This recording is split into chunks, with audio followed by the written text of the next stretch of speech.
Study कर रहे हैं जी कि बिजनेस के ऊपर सोशल एंड लीगल एनवायरनमेंट के इम्पैक्ट क्या क्रिएट होंगे, और इसके अंदर काफ़ी सारी गुफ्तगू ऑलरेडी हम कर चुके हैं। हमने कहा था कि असल में बिजनेस क्योंकि सोसाइटी में काम कर रहा है और सोसाइटी के लिए काम कर रहा है, तो ऑब्वियसली ये 3 फैक्टर बिजनेस को इम्पैक्ट कर रहे हैं, भले पॉजिटिवली कर रहे हैं भले नेगेटिवली कर रहे हैं। कुछ बिजनेसेस को पॉजिटिवली कर रहे होंगे और कुछ बिजनेसेस को नेगेटिवली कर रहे होंगे। सोशल फैक्टर, कल्चरल फैक्टर और डेमोग्राफिक्स। फिर हमने इसको थोड़ा सा स्टडी किया था कि इसमें हम क्या क्या चीजें देख रहे होंगे। फिर हमने लाइफस्टाइल के बारे में बात की कि लाइफस्टाइल से क्या मुराद है, वो कौन से फैक्टर्स हैं जो हमारे लाइफस्टाइल को अफेक्ट कर रहे होंगे, जिससे कोई लाइफस्टाइल के ऊपर चेंज आ रही है। एजुकेशन की वजह से आ रही होगी, ग्लोबलाइजेशन की वजह से आ रही होगी, फिर अर्बनाइजेशन की वजह से आ रही होगी, सोशल मीडिया की वजह से आ रही होगी, और इसी तरह से एडवांसमेंट इन टेक्नोलॉजी, और ये सारी बातें हमने देखा। और फिर हमने देखा कि ये जो इफेक्ट आ रहे हैं ये भी अगेन कुछ बिजनेसेस के लिए पॉजिटिव बात हो रही है और कुछ बिजनेसेस के लिए नेगेटिव बात हो रही है। फिर हम और आगे चले, हमने कुछ सोशल वैल्यूज का जिक्र किया और हमने कहा कि एक्चुअली तो क्या बातें हैं जी, परमिसिबल क्या बातें हैं, प्रोहिबिटेड क्या है, एक्सेप्टेबल क्या है, अनडिजायरेबल क्या है। ये माशरती लिमिट्स हैं, ठीक है ना, ये बाउंड्रीज डिफाइन कर रही हैं कि क्या चीजें परमिसिबल है, मींस अलाउड है इस सोसाइटी में। अगर हम ऐसा कर रहे होंगे तो कोई बुरा नहीं मान रहा होगा, सबको पता है कि ये बात तो अलाउड है। क्या चीजें प्रोहिबिटेड है, मना है। प्रोहिबिटेड का लफ्ज जब हम यूज करते हैं तो इसका मतलब होता है किसी भी सर्कमस्टांसिस में अलाउड नहीं है, ठीक है ना, किसी भी सर्कमस्टांसिस में अलाउड नहीं है। जैसे ये जो फॉरेन फंडिंग का केस है, ठीक है, फॉरेन फंडिंग के केस में प्रॉब्लम क्या है, प्रॉब्लम यही है कि कोई भी पॉलिटिकल जमात किसी कंपनी से या किसी फॉरेनर से फंड नहीं ले सकती, और वो प्रोहिबिटेड है, किसी भी सर्कमस्टांसिस में नहीं लिए जा सकते। हाँ, इंडिविजुअल से लिए जा सकते हैं अगर वो पाकिस्तानी है, फिर बाहर से भी लिए जा सकते हैं, लेकिन अगर कोई इदारा हो, कोई कंपनी हो, तो वो इवन लोकल किसी कंपनी से भी फंड नहीं लिए जा सकते। ये प्रोहिबिटेड की डेफिनेशन में आती है। तो प्रोहिबिटेड का लफ्ज हम वहीं इस्तेमाल करते हैं जिसका मतलब होता है किसी भी सर्कमस्टांसिस में अलाउ नहीं है। और अगर एक लफ्ज रिस्ट्रिक्टेड का इस्तेमाल हो रहा हो तो इसका मतलब होता है कि अलाउ हो जाएंगे अगर आप कंडीशंस को पूरा कर लेंगे, ठीक है, कंडीशन क्राइटेरिया मीट करेंगे तो अलाउ हो जाएंगे, अदरवाइज अलाउ नहीं होंगे। तो यहाँ लफ्ज परमिसिबल का मतलब है सबको अलाउ है, प्रोहिबिटेड का मतलब है किसी सूरत ये बात इस माशरे में एक्सेप्टेबल नहीं है, और कुछ चीजें एक्सेप्टेबल हैं और कुछ चीजें अनडिजायरेबल हैं। हमने कहा कि इन सारी बातों के भी या पॉजिटिव इफेक्ट आ रहे होंगे या नेगेटिव इफेक्ट आ रहे होंगे। और एक बिजनेसमैन को करना क्या है, अपनी पॉलिसीज को, अपनी प्रोडक्ट्स को, अपनी मार्केटिंग की पिच को इन नॉर्म्स के अंदर अंदर रहकर उसने एस्टेब्लिश करना है। कुछ सोसाइटी के ऐसे मामलात होंगे जो बड़े सेंसिटिव मामलात होंगे, ठीक है ना, तो इसका मतलब है ये प्रोहिबिटेड एरिया होगा बिजनेसेस के लिए, तो उन्हें कुछ भी हो रहा हो उस तरह के मामलात में उन्होंने इन्वॉल्व नहीं होना, ठीक है ना। जैसे हम अगर पाकिस्तानी कल्चर की बात करें तो अल्हम्दुलिल्लाह हमारी कंट्री के अंदर अल्लाह के नबी से मोहब्बत हमारा एक खासा है, ठीक है ना। तो ये वाली बात कोई कंपनी इशारतन भी खुदा ना खास्ता इस तरफ कोई बात करेगी तो उसके बिजनेस की ईंट से ईंट बजा देंगे लोग। इसका मतलब है ये बिजनेसेस को सोचना पड़ेगा कि ये प्रोहिबिटेड एरिया है, इसमें नहीं मैं घुस सकता। इस तरह की कोई बात हो रही हो तो मैं उसको कहीं सपोर्ट डायरेक्टली इनडायरेक्टली किसी भी तरीके से मेरा लिंक उससे ना बन जाए।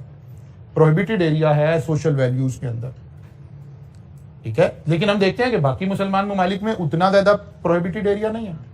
तो हमें कल्चर देखना पड़ेगा, कहाँ क्या कल्चर है, क्या नाम है, तो हमें देखना पड़ेगा। हमें अपनी प्रोडक्ट्स, अपनी पॉलिसीज, अपनी मार्केटिंग की पिच, ये सारी चीजें इसके साथ अटैच करनी पड़ेंगी। फिर हमने डेमोग्राफी के ऊपर बात की। हमने कहा जी कई तरह से देखा जा सकता है, किसी भी तरह से आप पॉपुलेशन को वैल्यूएट कर रहे हो तो हमने कहा एक तो एज ग्रुप के हिसाब से देखा जा सकता है। हर एज ग्रुप की नीड्स डिफरेंट हो सकती हैं, प्रेफरेंसेस डिफरेंट हो सकती हैं।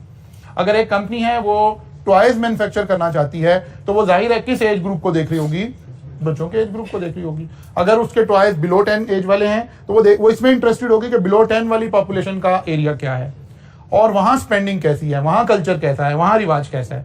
लेकिन उसमें फिर उसको सारे मैटर साथ देखने पड़ेंगे कि उसका ये टॉय किसी सोशल वैल्यू के अगेंस्ट ना हो, भले टॉय हो लेकिन कोई प्रोहिबिटेड एरिया के अंदर ना हो या अनडिजायरेबल ना हो। ये बात फॉलो कर रहे हैं? हमें इन सारी नॉर्म्स को इकट्ठे अप्लाई करना सीखना है। मतलब बच्चों के टॉयज आप कहीं बाहर कंट्री में देख रहे हो तो बड़ा एक नॉर्मल सा नजर आएगा कि दो टॉयज हैं, वो प्ले कर रहे हैं, घूम रहे हैं, कि फिर रहे हैं, फिर इस सारे के बाद ही वो 2 टॉयज ही आपस में किसिंग शुरू कर दिया उन्होंने। तो ये अलाउएबल हो सकता है किसी भी माशरे के अंदर, लेकिन हमारे माशरे में ये अलाउ नहीं होगा। पेरेंट्स ऐसे टॉयज लेना पसंद नहीं करेंगे। इसलिए हमें एज ग्रुप की प्रेफरेंसेस के साथ फिर दोबारा वापस जाकर देखना पड़ेगा कि कल्चरल सोशल नॉर्म से हमारा इवन टॉय भी तो नहीं टकरा रहा। अनडिजायरेबल, ठीक है ना, ये अनडिजायरेबल हो गया कि यार ये ऐसा ना होता, इस सारे टॉय के अंदर ये इवेंट ना होता तो ज्यादा बेटर था। एक गेम आपने लॉन्च की, वो भी टॉयज में ही आ गया, लेकिन उस गेम के अंदर कोई ऐसा, फिर वही कोई ऐसे पेरेंटल जो ऑब्जर्वेशन है उसके अंदर की कोई बात हो रही है, तो अगर पेरेंट्स को पता चलेगा तो लाइक नहीं कर रहे होंगे। इसका मतलब फिर बिजनेस को देखना पड़ेगा कि उन्हीं नॉर्म्स के अंदर अपनी पॉलिसीज, अपनी प्रोडक्ट्स, अपनी चीजें सारी उसके अंदर बनानी पड़ेंगी। पेरेंट्स खुद जो मर्जी कर रहे हो, नमाज पढ़ते हो ना पढ़ते हो, वो चाहते हैं हमारे बच्चे अच्छे मुसलमान हो, उन्हें दुआएं याद हो, उठने की भी दुआ याद हो, सोने की भी दुआ याद हो, खाने की भी दुआ याद हो। पेरेंट्स की ख्वाहिश ऐसे ही है। इसका मतलब है कोई ऐसे टॉयज हों जो ये चीजें बता रहे हों, पेरेंट कहेंगे हाँ यार ये बड़ा अच्छा टॉय है यार, इससे ये काम भी हो जाएगा, क्योंकि आजकल पेरेंट खुद टाइम नहीं देना चाहते ना, चाहते हैं गेम ही ये सारे काम कर दे। अच्छा जी, तो इसका मतलब है एज ग्रुप में हमारी प्रेफरेंसेस, ये जो सारा कुछ हो रहा है, इसके बावजूद हमें सोशल नॉर्म्स को भी साथ लेकर चलना है। जेंडर, फिर हमने कहा कि बहुत सारी प्रोडक्ट्स हैं जहां जेंडर से डेविएशन आ रही है। हमने गाड़ियों की एग्जांपल्स ली, हमने मोबाइल्स की एग्जांपल्स ली। अच्छा, इसके बाद इन 2 से निकल के आप होम अप्लायंसेस में आ जाएं। अब होम अप्लायंसेस में दूसरे जेंडर की प्रेफरेंसेस नजर आएंगी। जी ओवन कैसा होना चाहिए, एसी कैसा होना चाहिए, जी फलां चीज कैसी होनी चाहिए, ये अब सेकंड जेंडर के आ रहा होगा कि उनकी प्रेफरेंसेस होंगी। हम कह रहे होंगे एज फॉर एज कूलिंग कर रहा है तो ठीक है, लेकिन वो कह रहे हैं नहीं तो मेरे जोड़े से इसका कलर ही नहीं मैच हो रहा। तो इसलिए प्रेफरेंसेस का फर्क हमें नजर आता रहेगा। अच्छा जी, फिर हमने कहा कि इसके सारे के साथ साथ हमें और क्या देखना है, एथनिसिटी भी देखना है, यानी लैंग्वेज, वैल्यू, रिलीजन, ओरिजिन, हसब, नसब, ये क्योंकि हमारा मानना ये कि ये सारी बातें भी हमारी प्रेफरेंसेस के ऊपर अफेक्ट कर रही है। ठीक है, तो ये डेमोग्राफिक के एतबार से भी हम इवैल्यूएट करेंगे जी, ओरिजिन से भी। यानी हम ऐसे कहिए, हम कहते हैं ना जी, हम पाकिस्तान में आए हुए हमें कितना अरसा हो गया, 70-75 साल हो गए। आज भी हम कहाँ फंसे हुए हैं, ये महाजिर है, ये फलां है, ये उर्दू स्पीकिंग है। फिर उर्दू स्पीकिंग के अंदर फिर देखना शुरू करते हैं कि अच्छा इस बंदे का ओरिजिन कहाँ से है। बिकॉज जो कल्चर है ना, जो वैल्यूज हैं, वो समटाइम कुछ जगहों के साथ अटैच हैं। जैसे इंडियंस आज भी देख रहे होते हैं, हम भी अगर किसी बंदे की बात कर रहे हो तो हम कहते हैं ये कहाँ से पढ़ा हुआ है। उस वक्त कहते थे अलीगढ़ से पढ़ा हुआ। मीन्स मोस्ट सोफिस्टिकेटेड इंसान होगा, बोलेगा तो जस्टिस वजीउद्दीन की तरह बोलेगा कि एक एक लफ्ज मोतियों की तरह पिरोकर बोलेगा। ठीक है ना, और चलें बात आप बुरी लगेगी, आगे चलते हैं। ठीक है ना, तो हमें अब जैसे हम यहाँ देखते हैं, हम कहते हैं अच्छा यार ये कहाँ से पढ़ा हुआ है, ये एच सोनियन है जी, ये फलां जगह से पढ़ा हुआ है पूरी। इसी तरह पैदाइश का ओरिजिन भी देखा जा रहा होता है। ये सब चीजें असल में इम्पैक्ट क्रिएट कर रही हैं किसी भी पर्सन की प्रेफरेंसेस के ऊपर, बाकी चीजों के ऊपर। अच्छा जी, आगे चलें। फिर वेल्थ की डिस्ट्रीब्यूशन के ऊपर हमने बात की थी। फिर हमने कहा था ये तो बहुत ज्यादा लिंक है, खास तौर पर हम प्रोडक्ट कौन सी बनाते हैं, उन कंपनीज को देखने की बहुत ज्यादा जरूरत है। जो लग्जरी प्रोडक्ट्स बनाने वाली कंपनीज हैं, उनकी टारगेट मार्केट और है, उनकी टारगेट ऑडियंस और है, उनका सब कुछ और है। उन्हें इतना वॉल्यूम रिक्वायर्ड भी नहीं है। वो नहीं चाहते कि जो लग्जरी प्रोडक्ट बनाने वाले हैं वो ये नहीं चाह रहे कि रश लगा हुआ और बुरा हाल हो, नहीं। वो तो चाहते हैं सोफिस्टिकेटेड से चंद लोग आए, दिन में 5-7 2-4 कस्टमर आए, बस हम उन्हें एंटरटेन कर ले, दैट्स इट। वो तो चाहती नहीं कि रश लगा हुआ। तो इसके हिसाब से हमें देखना पड़ेगा कि यार कौन से ग्रुप को हम हाईलाइट कर रहे हैं। हाई इनकम ग्रुप की प्रोडक्ट बना रहे हैं, मिडल की बना रहे हैं, लोअर मिडल की बना रहे हैं, या बिल्कुल लोअर ग्रुप की बना रहे हैं। ऑब्वियसली इससे बहुत ज्यादा फर्क पड़ेगा। इससे हमारी सारी पॉलिसीज रिवाइज होंगी। इससे हमें अपनी एडवर्टीजमेंट भी देखनी पड़ेगी और ये भी देखना पड़ेगा चीज बिक कहाँ रही है। एक ब्रांड जो है वो कहता है यार नहीं हमारी प्रोडक्ट तो हमारे ही आउटलेट खुलेंगे, वहीं सेल होगी, और हम कोई जरा थोड़े से सोफिस्टिकेटेड अच्छे आउटलेट बनाएंगे, ऐसे थोड़े कि कहीं भी हमारी प्रोडक्ट पड़ी हुई होगी। तो ये सारी चीजें हमें देखनी पड़ रही होंगी बिजनेसेस के अंदर। ये सारी बातें हमारे बिजनेस को इम्पैक्ट कर रही होंगी। फिर हमने एजुकेशन की बात की थी कि जैसे जैसे तालीम बढ़ेगी तो कुछ बिजनेसेस के ऊपर इसका पॉजिटिव इफेक्ट आएगा और कुछ बिजनेसेस के ऊपर इसका नेगेटिव इफेक्ट आएगा। मतलब अगर हम कहें कि जी तालीम में भी खास तौर पे हम कहें कि यार हेल्थ रिलेटेड अवेयरनेस बढ़ गई है इस माशरे में, तो इसका मतलब है खैर मनानी चाहिए सारे फास्ट फूड वाले लोगों को, पिज्जा वाले लोगों को, ये सारे लोगों को, एनर्जी ड्रिंक वाले लोगों को, बेवरेजेस इंडस्ट्री को। अगर हेल्थ अवेयरनेस जनरेट कर दी तो ये सारे इंडस्ट्री के लिए तो प्रॉब्लम क्रिएट हो जाएगी। अच्छा जी, फिर हमने बात की थी, यहां पहुंच गए थे हम, यहां से हमने आज फर्दर डिस्कशन को आगे लेकर चलना है कि लॉ एंड ऑर्डर का हमारे बिजनेस पर क्या फर्क पड़ेगा। जी जी यहीं से, लेकिन हमें शुरू यहीं से करना है जी।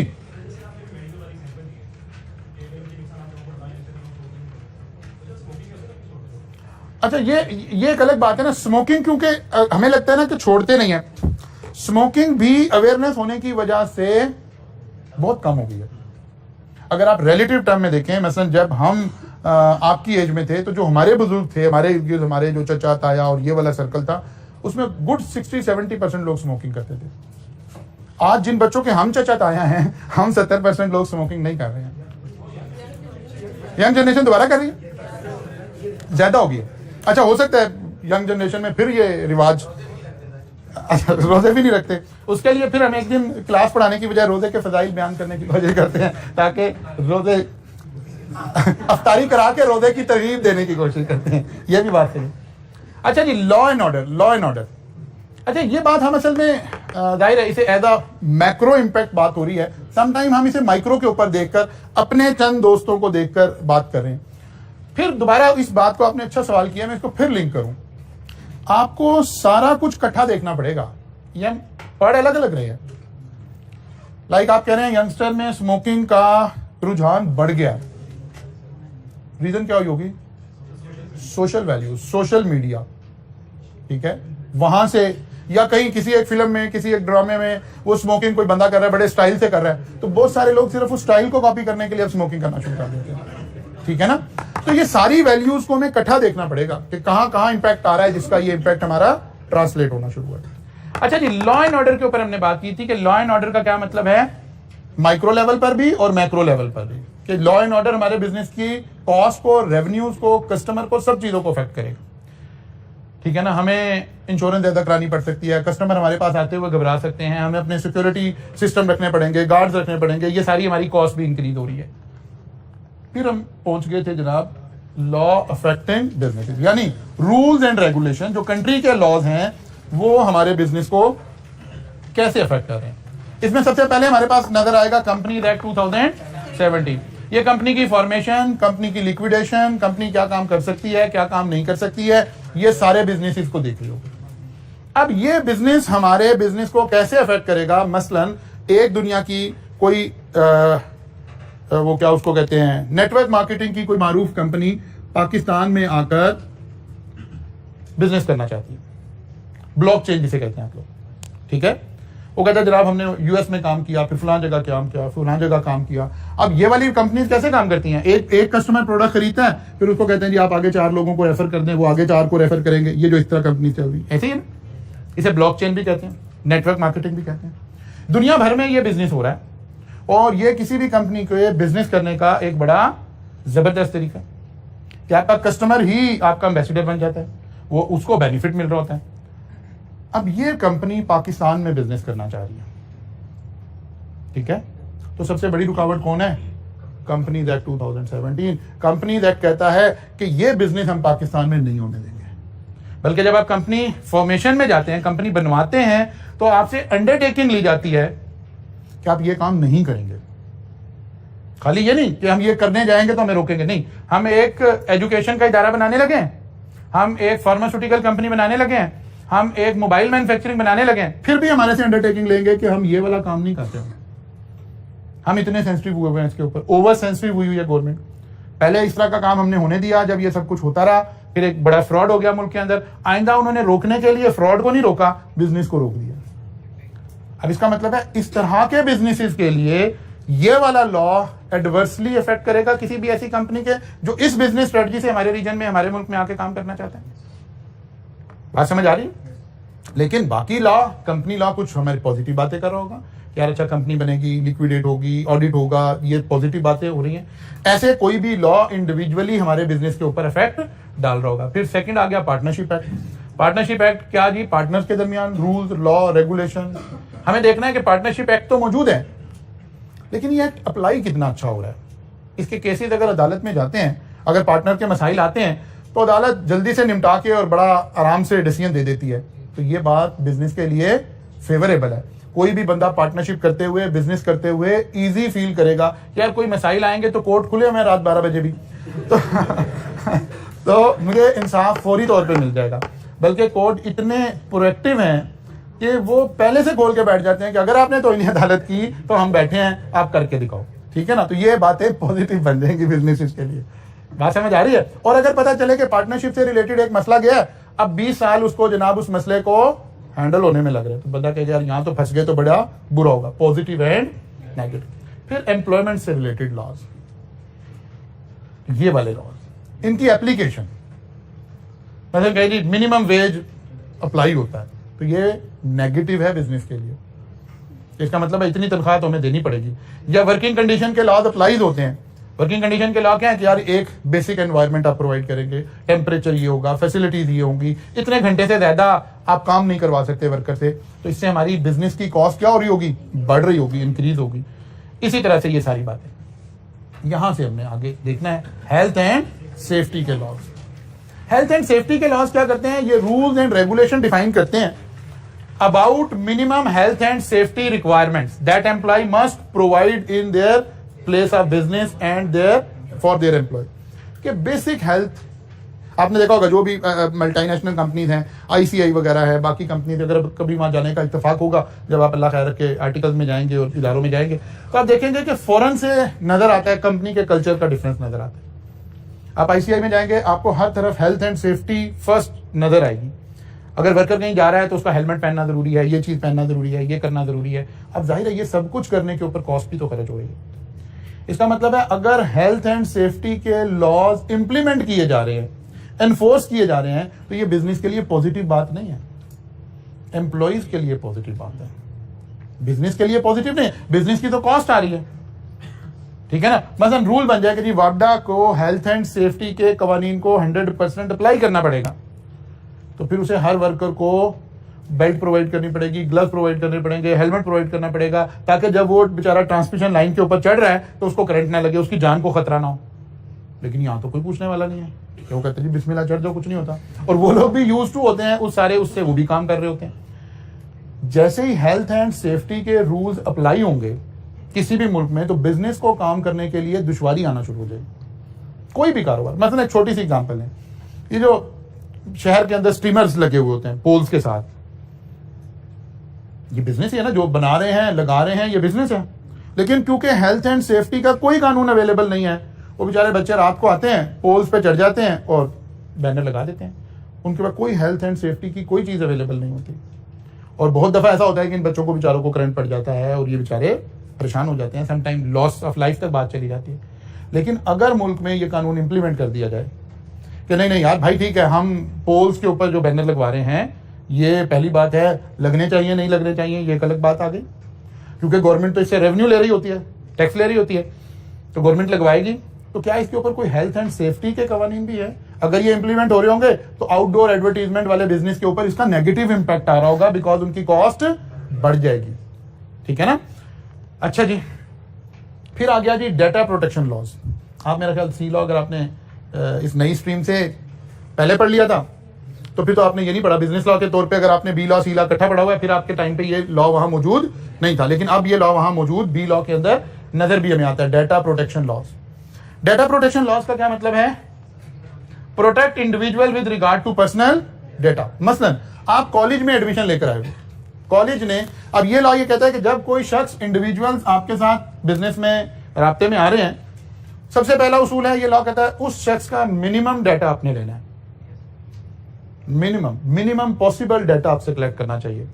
कॉलेज को भी मिनिमम पॉसिबल डाटा लेना चाहिए आपसे, प्लस उस डाटा की प्रोटेक्शन को इंश्योर करना चाहिए, प्लस वो डाटा कहीं मिस यूज नहीं होना चाहिए। मसलन अभी ये बातें आप सुनेंगे तो आप कहेंगे सर ऐसा हो तो नहीं रहा, तो वो तो कोई भी कानून नहीं अप्लाई हो रहा ना। मसलन कॉलेज ने आपसे आपका मोबाइल नंबर ले लिया, अब कॉलेज को फॉर्म के ऊपर आपसे परमिशन लेनी चाहिए कि क्या इस मोबाइल नंबर पर हम आपको मैसेज कर सकते हैं, अपने एडवर्टीजमेंट मैसेज। लेकिन कोई भी नहीं, किसी को कोई भी नहीं ऑब्जर्व हो रहा, रोज मैसेज आ जाएगा। एक दफा आपने कहीं नंबर दिया नहीं है तो एक मुसीबत आ जाएगी, ठीक है ना। लेकिन लॉ ये कह रहा है, डेटा प्रोटेक्शन लॉ ये कह रहा है, आप किसी शॉप से शॉपिंग करते हैं, वो कहते हैं जी अपना मोबाइल नंबर दे दें, आपने दे दिया, अब उसके बाद वो रोज अपने एडवर्टीजमेंट मैसेज भेजी जा रहे हैं, नहीं, ये अलाउड नहीं है हमें, ठीक है ना। हाँ, आपसे उस वक्त जब वो फॉर्म ले रहे हैं वहां अलाउ करवा लें, आपसे पूछ लें कि हम आपको मैसेज करना है, ये नंबर इसलिए ले रहे हैं कि हम आपको, कॉलेज आपको मैसेज सेंड करेगा इसके ऊपर, और आप उसको ओके कर दें, फिर ठीक हो गया। फिर इसके बाद अगली बात यह कि कॉलेज ने जब तक आपके साथ रिलेशन रहा उसके बाद आपके डाटा को उसे डिलीट कर देना चाहिए, डाटा मिस यूज नहीं होना चाहिए। अब अगर ये लॉ सारे इंप्लीमेंट हो रहे हो तो बिजनेसेस के लिए आसानी हो गई कि मुश्किल हो गई? मुश्किल हो गई। ये जो रोज सेल के मैसेज आपको आ रहे हैं, ये जो फुला आ रहा है, ये जो दिमाग आ रहा है, फिर डाटा सेल हो रहा है, हमारे यहाँ तो डाटा सेल हो रहा होता है, लोग एक्टिव नंबर सेल कर रहे होते हैं, ठीक है, कस्टमर बताकर आपको कि जनाब अगर आपका गार्डन टाउन में बिजनेस है तो ऐसे लोग अवेलेबल हैं, मतलब आपने कोई फास्ट फूड का कोई भी ऐसा बिजनेस है जो आपने सिर्फ गार्डन टाउन में करना है, वो कहते हैं हम आपको गार्डन टाउन के एक्टिव मोबाइल नंबर प्रोवाइड कर देते हैं, आप उसके ऊपर SMS से अपनी कैंपेन चला लें। अब ये सारे काम इलीगल हो रहे हैं। ये वाले कवानीन जैसे ही मुल्क में अप्लाई हो रहे हो तो ये सारा कुछ नहीं किया जा सकेगा। इसका मतलब है बिजनेस को एडवर्टीजमेंट के लिए ज्यादा पैसे खर्च करने पड़ेंगे, कस्टमर तक तो अप्रोच करना है। अभी आपको मैसेज करते हैं वो almost no cost, almost zero cost, ठीक है ना, एक नॉमिनल सी एक कॉस्ट आई, जीरो कॉस्ट। लेकिन अगर आपके हमने अप्रोच करना पड़े बाहर होर्डिंग्स के जरिए से या फेसबुक की प्रॉपर एडवर्टीजमेंट के जरिए से या मीडिया की एडवर्टीजमेंट के जरिए से, तो अब हमारी कॉस्ट क्या हो जाएगी? इंक्रीज हो जाएगी। अच्छा जी, फिर साइबर लॉज से क्या मुराद है? लॉज रिलेटेड टू इंटरनेट, ठीक है ना। नेट रिलेटेड लॉज जो हैं उनको हम कहते हैं कि इंडिविजुअल का डाटा, ये सारी प्रोटेक्शन, ये सारा काम, इसको हम कह रहे होते हैं साइबर लॉज। ये भी अगर स्ट्रांग हो जाएंगे तो बिजनेसेस करने हमें थोड़े से मुश्किल हो जाएंगे, ठीक है ना। इससे भी हमारी कॉस्ट ऑफ बिजनेस जो है वो इंक्रीज हो जाएगी। ये कैसे? ये भी ऐसे ही कि जनाब आप अपनी अगर कैंपेन ना चला सक रहे हो, आप सोशल मीडिया के अकाउंट बना के, खुद ही डमी अकाउंट बना के, डमी अपनी फेम बना के ये सारी एक हवा चला रहे हो, अगर ना कर सक रहे होंगे तो फिर ये जेन्युइन लोग, अगर उतने कस्टमर, उतनी ट्रैफिक तो नहीं क्रिएट की जाती। ये जो हम कहते हैं इतना ट्रेंड चल गया, ये हो गया, ये हो गया, ये क्या हो रहा है? ये सब कुछ ये लॉज ना होने की वजह से हो रहा है। एक ही आदमी एक से ज्यादा फेसबुक अकाउंट बना के बैठा हुआ है, एक से ज्यादा ट्विटर अकाउंट बना के बैठा हुआ है, लेकिन अदरवाइज तो ये जब ये लॉज अप्लाई होंगे तो ऐसा नहीं हो सकेगा। फिर इसके ऊपर रिस्ट्रिक्शन भी होगी, इसके क्या चीज आप पोस्ट कर सकते हैं, क्या नहीं कर सकते, वो इसके अंदर आ जाएगा। फिर वही डाटा प्रोटेक्शन, बल्कि अगली स्लाइड में मैं उसका जिक्र करता हूं। फिर आ गया कंपटीशन लॉज। कंपटीशन लॉज क्या कह रहे हैं? Law to encourage fair competition in the market, या इसको अलग करें कि एंटी कंपटीशन मार्केट को रिमूव किया जाए। ऐसे लॉज मसलन पाकिस्तान में हमारा एक कंपटीशन कमीशन है, जो कि यहां पर मोनोपोलीज उसमें भी लिख रहे हैं इस बात को।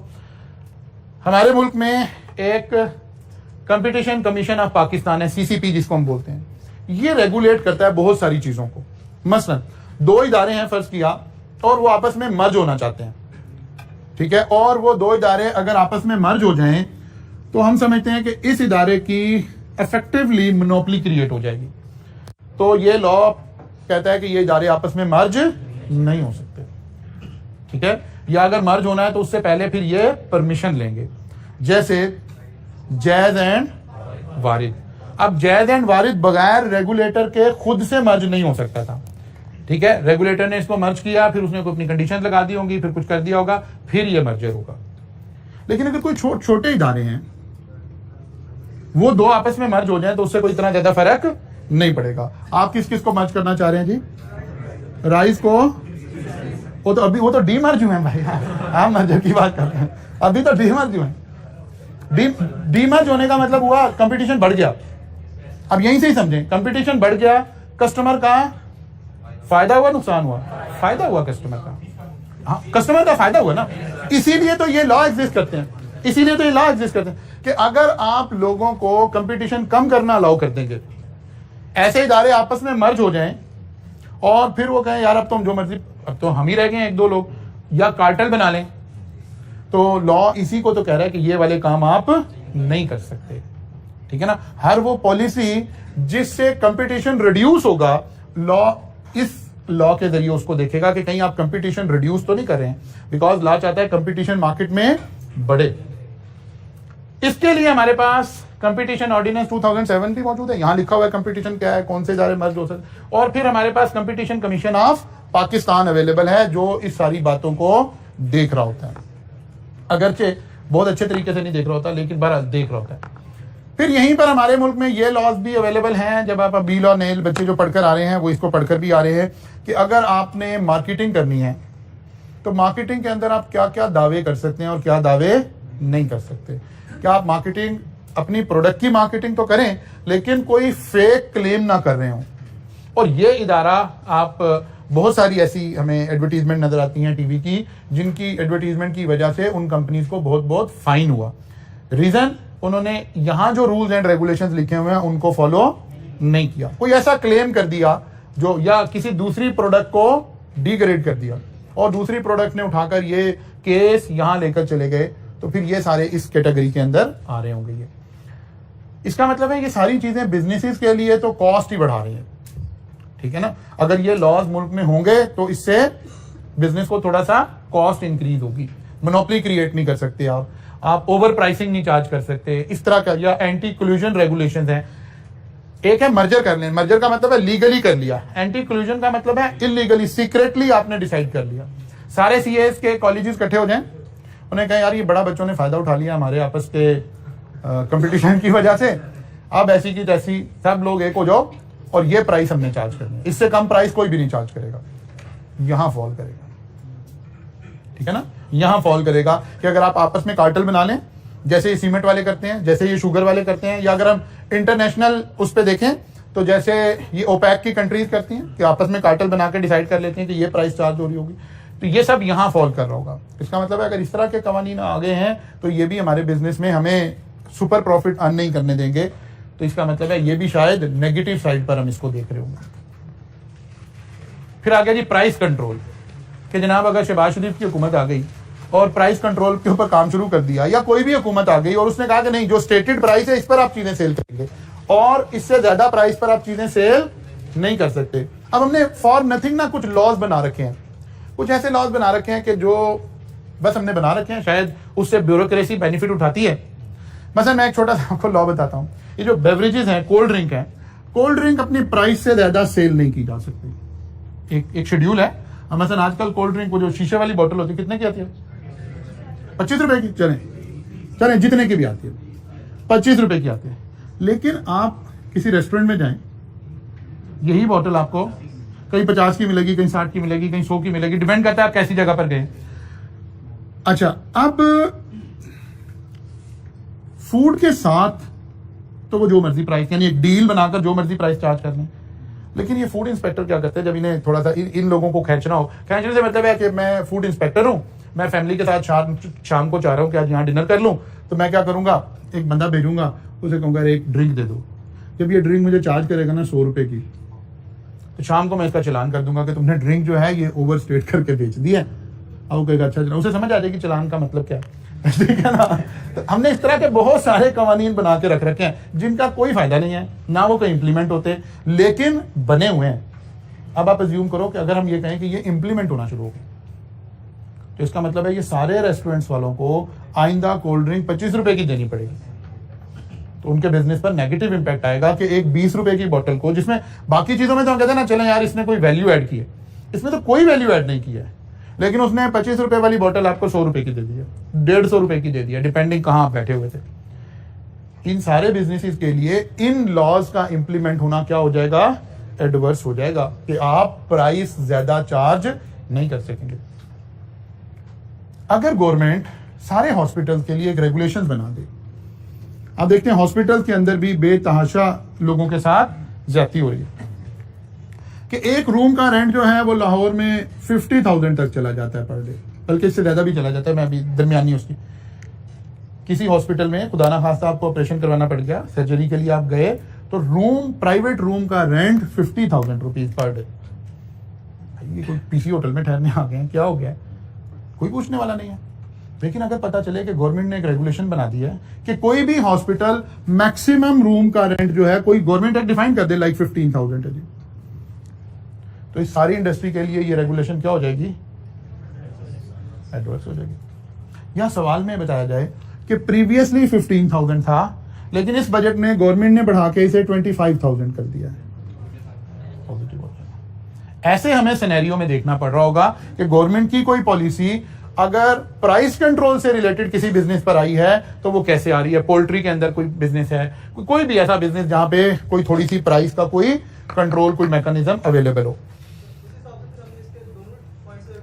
जी, दोनों देखने के जो इस वक्त चेंज आई है उसका पॉजिटिव इंपैक्ट हुआ है कि मसलन अगर तो पहले जैसे अगर हम करंटली आज की बात करें तो हमारे यहाँ गवर्नमेंट ने ये डिफाइन नहीं किया हुआ कि डॉक्टर ने प्राइवेट प्रैक्टिस में बैठकर फी क्या चार्ज करनी है, कहीं डिफाइन नहीं है लीगली। डॉक्टर की मर्जी है, वो पहले 1000 ले रहा था, फिर 1500 हो गए, फिर 2000 हो गए, अब तकरीबन 4-4.5 पे चला गया। डॉक्टर की मेहरबानी, वो 4000 ले रहा है। वो 20 भी लेगा तो आपको मुझे देनी पड़ेगी, बिकॉज आप तो इस वक्त बीमार हैं। लेकिन क्या सोसाइटी के किसी लॉ ने कहीं कोई काम किया है? कोई काम नहीं किया। वो जो हम कहते हैं ना कि निजाम ही खराब है, वो निजाम ही खराब का ये मतलब है ना कि अभी हमारा जो बेसिक स्ट्रक्चर बना होना चाहिए वो बना ही नहीं हुआ। 2-3 चीजें तो ऐसी है ना जिसको पुराने उसमें चले जाए, रस्तू के जमाने में चले जाए, तो वहां वो कह गए थे ये बातें कि यार ये चीजें बिजनेस नहीं हो सकती सोसाइटी में। हेल्थ, एजुकेशन, लेकिन मैं खुद उसका बेनिफिशियरी हूं। ठीक है, हमारे यहां सबसे बड़ा बिजनेस कौन सा है? Health, education. जी सॉरी, क्या कह रहे हैं? गुनाह मिलेगा। गुनाह कहां, लोग डर रहे हैं अभी, अल्लाह से नहीं डर रहे अभी फिलहाल। ठीक है ना, लोग अनफॉर्चुनेटली अल्लाह से डरे तो फिर तो सबसे अच्छा रेगुलेशन तो अल्लाह ही बना देगा ना, लेकिन उससे तो नहीं डरे। अल्लाह से डरा रहे हैं हम, डर नहीं रहे हैं। ये बात भी याद रखिएगा। अच्छा, तो मैं ये कह रहा हूं कोई रूल अवेलेबल नहीं है, कोई रेगुलेशन अवेलेबल नहीं है, जो मर्जी आप फी चार्ज कर लें। अगर तो सिनेरियो एग्जामिनर ने ये क्रिएट किया और फिर उसने कहा लेकिन जनाब एक बड़ी चेंजिंग गवर्नमेंट आई है और उसने आके रूल्स बना दिए हैं कि डॉक्टर मैक्सिमम फीस 1500 रुपया ले सकता है पर पेशेंट। अब ये लॉ इंट्रोड्यूस हुआ है, इसका मतलब है बिजनेस नेगेटिवली इफेक्ट हुआ है। प्रीवियसली हम 4500 रुपया फीस ले रहे थे, अब 1500 फिक्स हो गई है, इससे ज्यादा कोई नहीं ले सकता। इस साल हम, अगर ये वाले साल का सवाल आएगा तो हम ऐसे कमेंट कर रहे होंगे, लेकिन अगर इससे अगले वाले साल का आए कि गवर्नमेंट ने रियलाइज किया है कि डॉक्टर की फी 15000 है, लेकिन अब हम अलाउ कर रहे हैं कि 2500 चार्ज कर लें, अब इस साल में जब हम कमेंट कर रहे होंगे तो पॉजिटिव कमेंट कर रहे होंगे।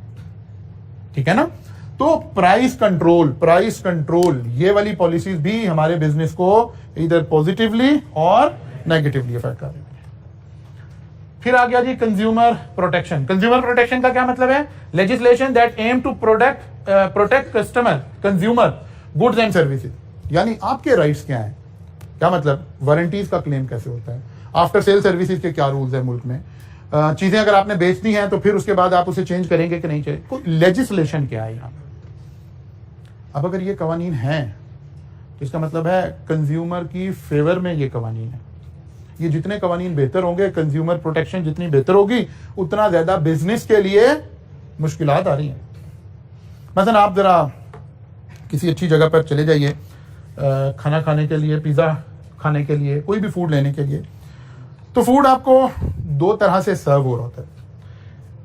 मतलब आप पिज्जा खा रहे हैं किसी अच्छी इंटरनेशनल चेन में बैठे हुए, तो जो शख्स पिज्जा आपकी टेबल पर रख कर जाएगा ना, तो वो एक स्टेटेड डायलॉग बोल कर जाएगा, sir pan is very hot. भले पिज्जा वो ठंडा लेके आया वो, pan is very hot. Because rule क्या है, इंटरनेशनली रूल क्या है कि जब टेबल पर कोई चीज सर्व की जाएगी तो ये ह्यूमन कंजम्पशन के लिए इसका टेम्परेचर मैच करना चाहिए, या आपको डिस्क्लोजर देना है कि ये मैच नहीं करता। अगर बिल्कुल ओवन हॉट प्रोडक्ट आई है, आपने बाइट लिया और आपकी जबान जल गई, तो आप कंपनी पे केस करेंगे। पाकिस्तान की बात नहीं हो रही, जरा किसी अच्छी सिविलाइज्ड वर्ल्ड की बात करते हैं, आप कंपनी पे केस करेंगे। बिकॉज टेबल पर जब कोई चीज सर्व होगी तो वो उस टेम्परेचर पर सर्व होगी जो ईटेबल टेम्परेचर होना चाहिए, नहीं तो डिस्क्लोजर आना चाहिए। आप कोई KFC से किसी भी जगह से कोई ऐसी पाई परचेज कर रहे हैं, कोई और ऐसी फूड ले रहे हैं जो हॉट है, इनर उसका हॉट है, आप उसके पैकिंग के ऊपर लिखा होगा the food is very hot, disclosure आ जाए। मैं यहां एज अ टीचर पढ़ा रहा हूं, कॉलेज की रिस्पॉन्सिबिलिटी है कि जो टीचर पैनल जो इस वक्त अवेलेबल है, ये ड्राई होना चाहिए, यहां चलते हुए कहीं से ये स्लिप ना हो, एक नॉर्मल इंसान इसके ऊपर चल सकता हो। इसीलिए आपने देखा होगा किसी मॉल में, किसी बैंक में, अगर वो पोछा लगा रहे हैं तो फौरन डिस्क्लोजर दे देते हैं फ्लोर इज वेट। बिकॉज अगर इस दौरान आप गिर गए तो आप उठा के केस करेंगे। और पूरी दुनिया में ये केसेस बहुत ज्यादा आते हैं, बिकॉज वहां ये लॉज एग्जिस्ट करते हैं, कस्टमर प्रोटेक्शन लॉज एग्जिस्ट करते हैं। आप हमारे यहाँ ये इसमें एम्पोरियम में चले जाइए, इतना बड़ा मॉल इन्होंने बना दिया। इसमें एक पता नहीं सेकंड फ्लोर पे या थर्ड फ्लोर पे एक जगह आती है कि जहां आप जा रहे हैं तो टाइल्स जो है ना उसका लेवल चेंज हो जाता है, ठीक है। जो ये फ्लोर है इसके ऊपर लीगली ऐसा नहीं हो सकता। अगर कोई बच्चा गिर जाए तो वो केस कर सकता है। आप बेंच पर बैठे हैं, लीगली ये बेंच ऐसे होने चाहिए कि आप कहीं से हाथ लगाएं, कहीं से उठते वक्त पकड़ने लगें तो आपका हाथ ना कट जाए, यानी इसके अंदर कोई ऐसी जगह नहीं होनी चाहिए। आपने ढूंढ के नहीं काट लेना आप, ठीक है ना। तो ऐसा नहीं होना। अगर ऐसा हो तो आप केस कर सकते हैं कंज्यूमर प्रोटेक्शन की ओर से। सारी दुनिया में जो जनरल पब्लिक की जगह हैं वो सब इस तरह सेफ और एक उसके अंदर होना जरूरी है। अब ये लॉ सोसाइटी में कितने एनफोर्स हो रहे हैं? अगर हो रहे हैं तो बिजनेस की खैर नहीं है, बिजनेस के लिए तो थ्रेट है सारी बातें। और अगर ये कोई पाकिस्तानी सोसाइटी है कोई फर्क नहीं पड़ता, जो मर्जी हो जाए, जैसे मर्जी कर लें, कोई फर्क नहीं पड़ रहा। इसलिए ये सारी बातें भी इस एंगल से देखनी है हमने। सेल ऑफ गुड्स, यानी ये एक सेल्स ऑफ गुड एक्ट है 1930, आपको पढ़ाया नहीं जाता, लेकिन बहरहाल ये भी क्या बता रहा होता है कि चीजें सेल होने के बाद कस्टमर के राइट क्या हैं, बिजनेसमैन की रिस्पॉन्सिबिलिटीज क्या हैं। ये लॉ जितना इंप्लीमेंट होगा बिजनेस के लिए उतना ही कॉस्ट बढ़ रही होगी। कॉपीराइट्स, आप सारों ने नाम सुना हुआ वहीद बुक डिपो का? अगर कॉपीराइट सही तरह अप्लाई कर दिए जाएं तो वहीद बुक डिपो के साथ क्या होगा? खराब हो जाएगा। उसे तो आप जो मर्जी किताब दें, उसे कहें इसकी कॉपी बना दो, कॉपी बना देता है आपको। वो सोचता ही नहीं है कि यार भाई ये लीगली है, ठीक है कि गलत है। इसका मतलब है अगर कॉपीराइट्स को अप्लाई किया जाए तो कुछ लोगों के लिए फेवर होगा और कुछ लोगों के लिए नुकसानदेह होगा। मसलन वो टीचर्स जिनकी किताबें हैं बिकती हैं, उनके लिए बड़ी जबरदस्त बात है कि अब कॉपीराइट्स आ गए हैं मुल्क में, उनके बिजनेस के लिए तो बड़ी अच्छी बात हो गई है, पब्लिशर्स के बिजनेस के लिए तो बड़ी अच्छी बात हो गई है। लेकिन वो जो फोटोकॉपी शॉप बना के बैठे हुए थे कॉलेज में, आप ऊपर चले जाएं, उसे कोई किताब दें, उसे कह इसकी कॉपी कर दे, वो आपको कॉपी कर देगा। क्यों कर देगा? बिकॉज कॉपीराइट्स उस तरह से अप्लाई नहीं हो रहे। तो देखना फिर वही पड़ेगा कि यार किसकी बात हो रही है, पब्लिशर के बिजनेस की बात हो रही है तो कॉपीराइट्स अगर अप्लाई हो रहे हैं तो उसके लिए तो बेनिफिट की बात हो रही है। लेकिन अगर फोटोकॉपी शॉप्स के बिजनेस की बात हो रही है तो उनके लिए तो नुकसानदेह बात हो रही है। फिर आ गया जी पेटेंट। पेटेंट भी हम किसको कहते हैं? ये भी एक किस्म का समझें कि कॉपीराइट ही होता है, लेकिन ये डिजाइन का राइट होता है। जैसे मेरे हाथ में ये एक स्लाइड चेंजर है और ये लॉजिटेक का एक स्लाइड चेंजर है। लॉजिटेक चाहे तो इस स्लाइड चेंजर का पेटेंट करवा ले। पेटेंट का मतलब है अब बिल्कुल 100% सेम शेप का कोई और नहीं बना सकेगा। अगर ये कवानीन मुल्क में अप्लाई हो रहे हैं तो वो बिजनेसेस जो ओरिजिनल प्रोडक्ट सेल करते हैं उनके लिए फायदा होगा, वो बिजनेसेस जो कॉपीज बनाकर सेल करते हैं उनके लिए नुकसानदेह होगा। अगेन देखना पड़ेगा सवाल में हमें कि किसकी बात कर रहे हैं भाई, कौन से बिजनेस की बात हो रही है, ओरिजिनल वाले की बात हो रही है या कॉपी की बात हो रही है। फिर लाइसेंसेस, किसी बिजनेस को करने के लिए कोई लाइसेंस, कोई परमिशन रिक्वायर्ड हो। मसलन ऑडिट फर्म बनाने के लिए आईकैप से लाइसेंस जरूरी है, एक क्वालिफिकेशन, एक लाइसेंस का प्रोसेस। कोई मेडिकल स्टोर खोलने के लिए किसी लाइसेंस की जरूरत है, किसी डॉक्टर के लिए लाइसेंस की जरूरत है, ये सब लाइसेंसिंग का प्रोसेस आ गया। इसका मतलब है कुछ लोगों के लिए तो ये बेनिफिट की बात है।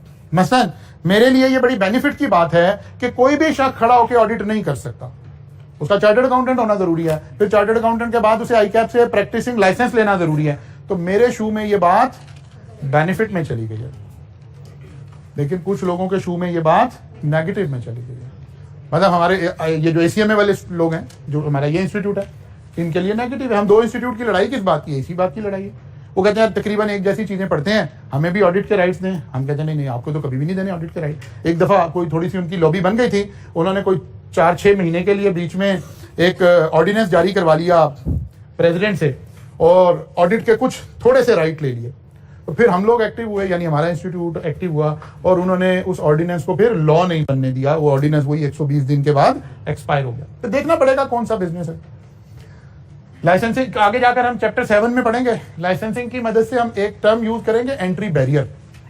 जहां लाइसेंसिंग इन्वॉल्व हो जाए वहां हर बंदा खड़ा होकर काम नहीं कर सकेगा। तो ये एग्जिस्टिंग बिजनेसेस के लिए बेनिफिट की बात हो सकती है। फिर एक ईज ऑफ डूइंग बिजनेस का जिक्र भी इस चैप्टर में आ रहा है। वो जो आपको पता है कि ये उसने वर्ल्ड बैंक ने एक कुछ की वेरिएबल्स डिफाइन किए हुए हैं कि अगर ये आप करें तो वहां एक डिफाइंड मार्क्स निकल आते हैं कि आपकी ईज ऑफ डूइंग बिजनेस बेहतर हो गया, यानी आपके मुल्क में एक इंडेक्स बना लिया हमने, उस इंडेक्स की मदद से मेजर करते हैं कि इस मुल्क में बिजनेस करना आसान है या मुश्किल है।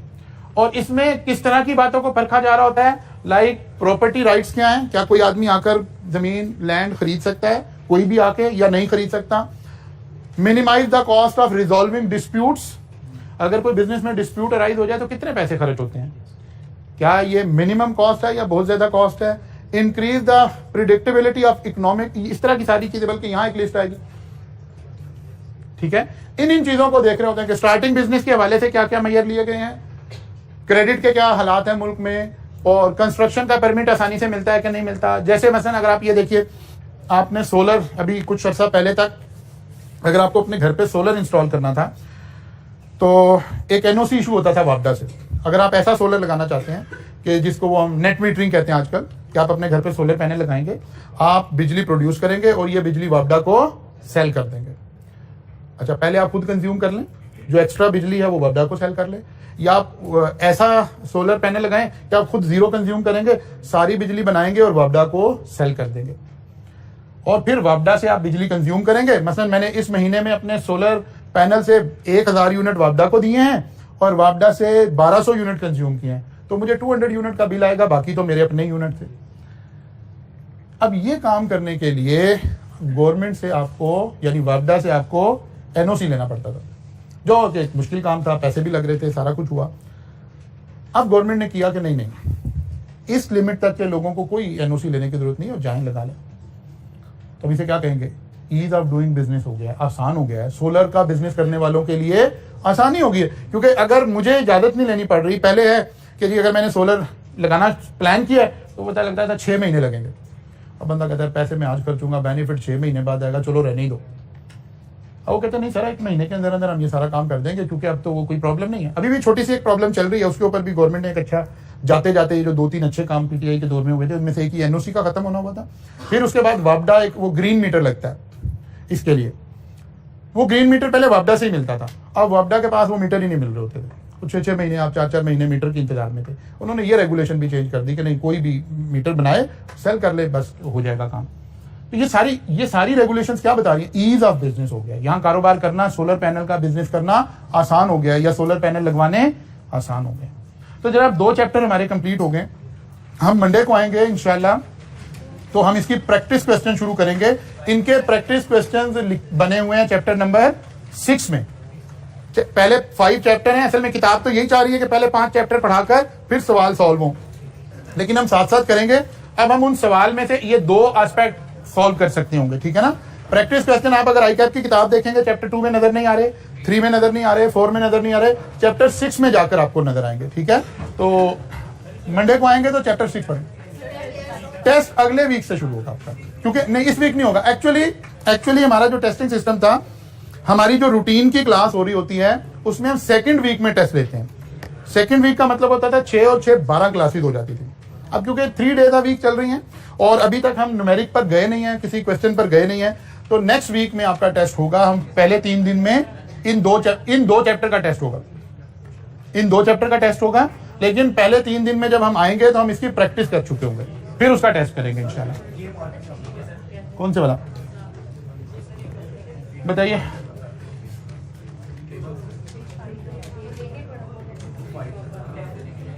कोई बात नहीं, अगर कोई रह गया तो अगले वीक में हम इसमें से गुजर जाएंगे। ये वाला रह गया, अच्छा ओके, कोई बात नहीं। Legal environment affecting the business, ठीक हो गया, इसको भी हम गो थ्रू कर लेंगे। मंडे को मुलाकात होगी इंशाल्लाह।